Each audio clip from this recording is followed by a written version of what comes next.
राधे राधे। उत्पन्ना एकादशी की आप सभी को ढेरों सारी शुभकामनाएं। आज मैं आपको सुनाने जा रही हूँ एकादशी व्रत कथा। पूरे ध्यान पूर्वक कथा को सुनिए, क्योंकि किसी भी व्रत को लेने के साथ साथ व्रत कथा का सुनना बहुत ही ज़्यादा महत्वपूर्ण है। तभी हमारे को व्रत का पूर्ण फल प्राप्त होता है। तो व्रत कथा को अधूरे में छोड़कर बिल्कुल भी ना जाएं, पूरा सुने। आइए सुनते हैं व्रत कथा। श्री सुत जी बोले, हे सोनकादि ऋषि सरोवरों, यह एकादशी व्रत महत्व पांडवों से भगवान श्री कृष्ण ने कहा कि इस श्रेष्ठ व्रत को विधि पूर्वक करने पर मनुष्य अनेक प्रकार के सुखों को पृथ्वी पर भोगने के पश्चात विष्णु लोक की प्राप्ति कर श्रेष्ठ पद प्राप्त करते हैं। उसी श्रेष्ठ व्रत के लिए जानने की इच्छा से अर्जुन ने भगवान श्री कृष्ण जी से पूछा, हे केशव, हे जनार्दन, इस एकादशी व्रत के करने का क्या महत्व है और इस व्रत के करने से क्या पुण्य प्राप्त होता है तथा इसके करने की क्या विधि है, यह सब विस्तार पूर्वक मुझे बताइए, कहिए। इस प्रकार अर्जुन द्वारा पूछने पर भगवान श्री कृष्ण जी ने कहा, हे अर्जुन, इस व्रत को करने के लिए सर्वप्रथम हेमंत ऋतु काल के मार्गशीर्ष कृष्ण पक्ष या शुक्ल पक्ष की एकादशी के उपरांत व्रत को प्रारंभ करें। दशमी के दिन सूर्यास्त के पश्चात से ही भोजन नहीं करना चाहिए और उसी काल में दातून कर देना चाहिए। इस प्रकार व्रत धारण करने वाले मनुष्य को सुख शुद्धि कर लेना चाहिए। दूसरे दिन अर्थात एकादशी के दिन प्रातःकाल संकल्प नियम के अनुसार समस्त कार्य करना चाहिए। मध्याह्न काल दोपहर में उत्तम, मध्यम, अधम जलाशय में, जैसा कि शास्त्र में कहा गया है कि स्नान करें। ये तीनों प्रकार से जलाशय, नदी, तालाब, बावंडी आदि में स्नान करें। वही उपरांत शास्त्र द्वारा जलाशय कहे जाते हैं। यदि यह सब उपलब्ध ना हो तो किसी अच्छे कुएं पर या घर पर विधि पूर्वक जल से स्नान करना चाहिए, किंतु स्नान करने से पूर्व मृतिका मिट्टी से शरीर को शुद्ध कर लेना चाहिए और मन, वचन तथा कर्म से कहे, हे पृथ्वी माता, तुम मेरे पूर्व जन्म के समस्त पापों को नष्ट कर दो। हे माता, तुम्हारे द्वारा मेरे समस्त पाप मुझसे छूट जाएंगे और मैं परम गति को प्राप्त हो जाऊंगा। इस प्रकार कहता हुआ शरीर को पवित्र कर ले। तत्पश्चात स्नान करके शरीर को जल से शुद्ध कर लेना चाहिए। व्रत धारण करने वाले को व्रत धारण करने के दिन स्नान करने के पश्चात चोर, पापी, पाखंडी, दूसरों की बुराई करने वालों तथा परिगमन करने वालों और दूसरों का धन हरण करने वालों, दुराचारी ब्राह्मणों की निंदा करने वाले, साधु पुरुष की निंदा करने वाले तथा देव स्थान में चोरी करने वालों और यहाँ तक कि जीव हत्या करने वालों तथा परोपकार में बाधा उत्पन्न करने वालों से भाषण नहीं करना चाहिए। यदि ऐसे लोग मनुष्यों से कोई किसी प्रकार का भाषण हो तो जाए तो उसके लिए व्रतकर्ता से प्रायश्चित करने के लिए सूर्य नारायण के दर्शन कर लेना चाहिए। इस प्रकार शास्त्र विधि से नियम का पालन करने के पश्चात धूप दीप नैवेद्य से गोविंद भगवान का पूजन करना चाहिए। व्रत के दिन व्रतकर्ता रात्रि में दीपदान करें और समस्त रात्रि भगवत भजन तथा कीर्तन में ही व्यतीत करें। इस दिन व रात को नींद और स्त्री संग त्याग कर देना चाहिए। आवश्यक यह है कि कर्म श्रद्धा और भक्ति सहित करने चाहिए। व्रत के दिन ब्राह्मणों को श्रद्धा सहित दक्षिणा देकर अपनी त्रुटियों की क्षमा याचना करें। व्रत करने वाले धार्मिक जनों कृष्ण पक्ष और शुक्ल पक्ष की दोनों एकादशी में कोई अंतर नहीं समझना चाहिए। अब इसका फल सुनिए। मनुष्य को शंखोद्वार तीर्थ में स्नान और दर्शन करने से जो पुण्य मिलता है वह पुण्य इस व्रत के करने वाले को अर्थात उपरांत विधि से करने पर जो पुण्य प्राप्त होता है वह व्रत पुण्य के 16वें भाग के बराबर भी नहीं होता है। अर्थात शंखोद्वार तीर्थ के स्नान व दर्शन के पुण्य से 16 गुना से भी अधिक पुण्य इस एकादशी व्रत के करने से प्राप्त होता है। अर्थात कि चंद्र सूर्य ग्रहण में दान करने और कुरुक्षेत्र में स्नान करने से अथवा व्यतिपात योग में संक्रांति में दान करने आदि करने से जो पुण्य फल प्राप्त होता है वही फल इस व्रत को धारण करने से होता है। जो पुण्य अश्वमेध यज्ञ के करने से होता है उससे 100 गुना पुण्य एकादशी व्रत का उपवास करने से प्राप्त होता है। इस एकादशी का व्रत करने से जो भी फल प्राप्त होता है वह एक सहस्त्र तपस्वियों को 60 वर्ष तक भोजन कराने पर प्राप्त होता है। जो पुण्य वेद पाठी विश्व को 1 सहस्त्र गोदान करने से मिलता है, उससे 10 गुना पुण्य एकादशी व्रत करने से मिलता है। विद्या दान करने से भी 10 गुना ज्यादा फल प्राप्त होता है। भगवान श्री कृष्ण जी के द्वारा इस प्रकार कहे जाने पर अर्जुन ने विनय पूर्वक पूछा, हे जनार्दन, आपने इस एकादशी के व्रत को अनेक तीर्थों और अनेक दानों के पुण्य फल से भी अधिक कहा है, तो ऐसा क्यों? इसका विस्तार पूर्वक बताइए। भगवान श्री कृष्ण बोले, हे अर्जुन, सतयुग में मूर नाम का एक महाभयंकर दैत्य हुआ था। उस मूर दैत्य के कारण सभी देवता भयभीत रहते थे। उस दैत्य ने इंद्र आदि देवताओं को परास्त करके अनेकों उनके लोकों पर अपना अधिकार बलपूर्वक कर लिया था।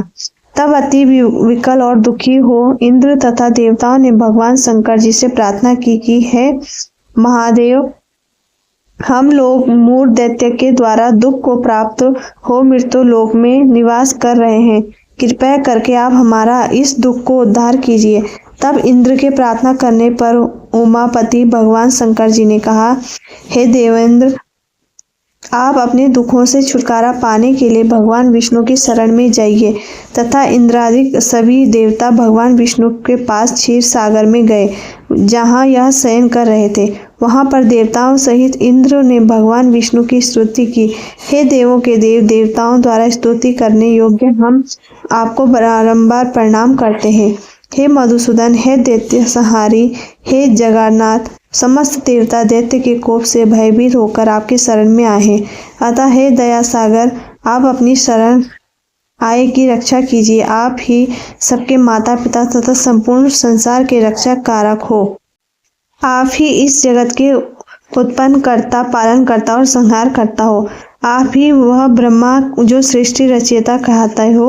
आप सर्वव्यापक हो, अंतर्यामी हो, सूर्य चंद्र अग्नि हव्य मंत्र तंत्र यजमान हो। आप ही शरण आए हुए की रक्षा करने वाले हो। हमको इस समय दैत्यों के स्वर्ग से निकाल दिया है और हम सब इस समय मृत्यु लोक में भटक रहे हैं। हे दीन बंधु, अतः आप ही अब हमारी रक्षा कीजिए। हम सब आपकी शरण आए हैं। श्री विष्णु भगवान ने कहा, हे देवताओं, वह कौन सा दैत्य है जिसने देवताओं को दुख दिया है और वह किस स्थान पर रहता है? यह सब सत्य सत्य भय छोड़कर कहो।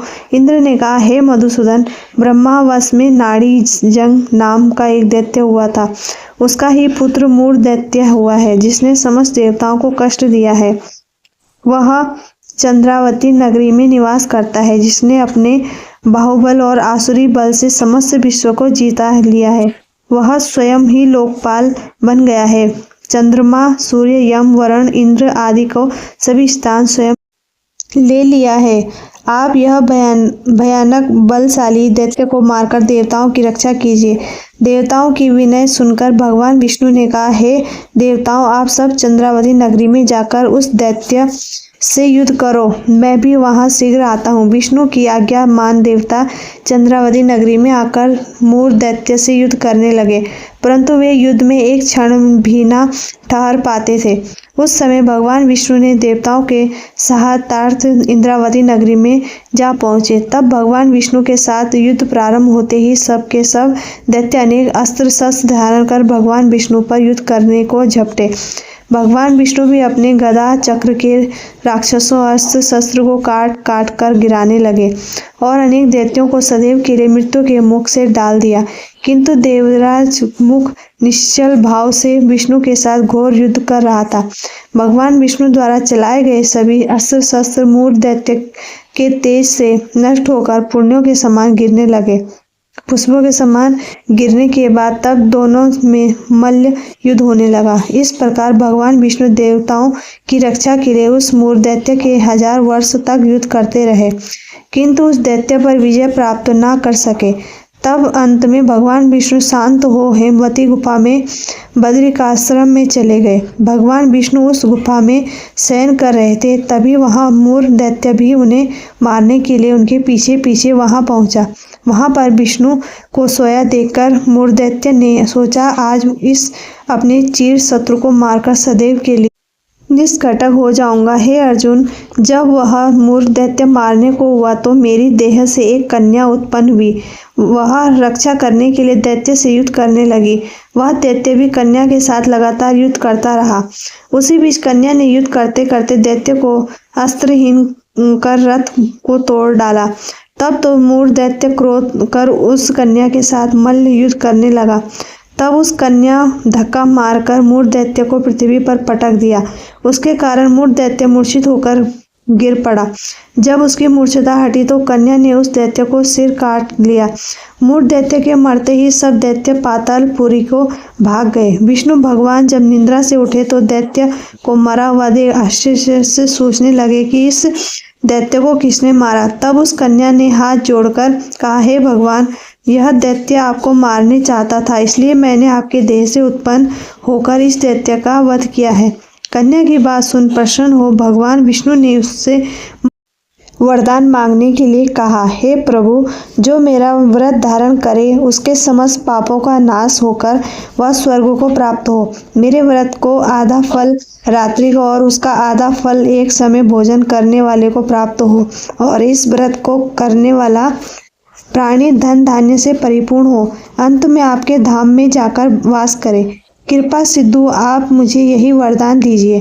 कन्या की बात सुन भगवान विष्णु ने कहा, हे कल्याणी, ऐसा ही होगा। हे कन्या, तू आज एकादशी के दिन उत्पन्न हुई है, इसलिए आज से तेरा नाम उत्पन्ना एकादशी कहा जाएगा। जो मनुष्य तेरे इस दिन के व्रत को धारण करेंगे उसके निश्चय ही पाप मुक्त हो मेरे धाम को प्राप्त होंगे। आज से तू मेरे लिए तीज, आठे, नौवीं और 14 से भी अधिक प्रिय रहेगी और सब तीर्थों से अधिक तेरे व्रत का फल होगा। इस प्रकार वरदान देकर भगवान वहीं पर अंतर ध्यान हो गए।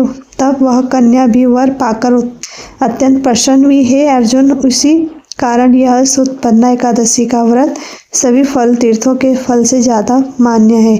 इस व्रत के धारण करने से सभी शत्रुओं का नाश होता है, विघ्न दूर हो जाते हैं और सिद्धि की प्राप्ति होती है। अंत में मोक्ष को प्राप्त हो विष्णु लोक को प्राप्त होता है। इस व्रत को करने के लिए दोनों पक्षों की एकादशी में भेद नहीं करना चाहिए।